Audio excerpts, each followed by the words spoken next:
Autrefois, Akaza croyait qu'il détestait Tanjiro simplement parce qu'il était faible. Mais aujourd'hui, dans la forteresse infinie, alors qu'il se retrouve du face à face, il comprend que ce n'est pas ça.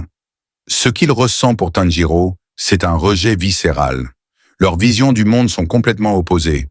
Akaza méprise les faibles au plus haut point d'en être écœuré rien qu'en les regardant. Alors que pour Tanjiro, la vraie force sert à protéger les autres, et ceux qui sont faibles aujourd'hui deviennent forts pour aider plus faibles qu'eux. Et il ajoute, « Le simple fait que tu sois encore debout, Akaza, prouve que tu as tort. Toi aussi tu étais faible à ta naissance. Tu n'as survécu que parce que quelqu'un t'a protégé. » Ces paroles s'entrechoquent avec les croyances d'Akaza. Elles le déstabilisent, l'agacent, le dérangent profondément. Il finit par comprendre. Ce n'est pas la faiblesse de Tanjiro qu'il déteste. C'est Tanjiro lui-même. Car Tanjiro a changé. Il est devenu fort. Et pourtant, Akaza continue de ressentir cette haine tenace. Chaque mot, chaque regard, chaque souffle de Tanjiro le transperce comme une lame invisible.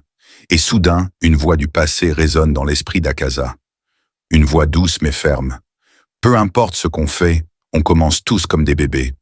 On devient fort grâce à ceux qui nous entourent. Inutile de se comparer aux autres. Ton seul vrai adversaire, c'est toi-même. Tant que tu deviens un peu meilleur qu'hier, c'est ça, progresser. Et un jour, à ton tour, tu pourras aider quelqu'un d'autre. Ces paroles le rendent fou.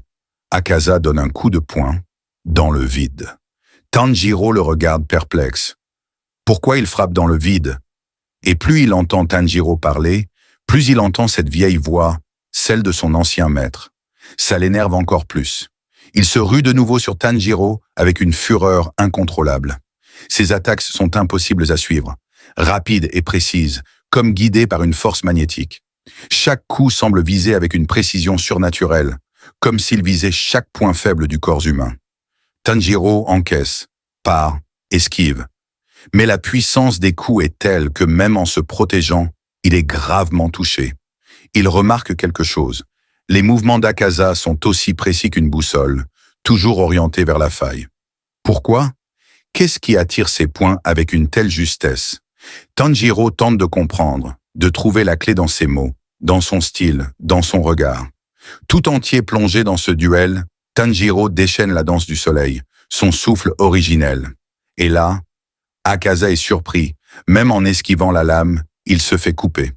C'est comme si la lame s'allongeait, imprévisible.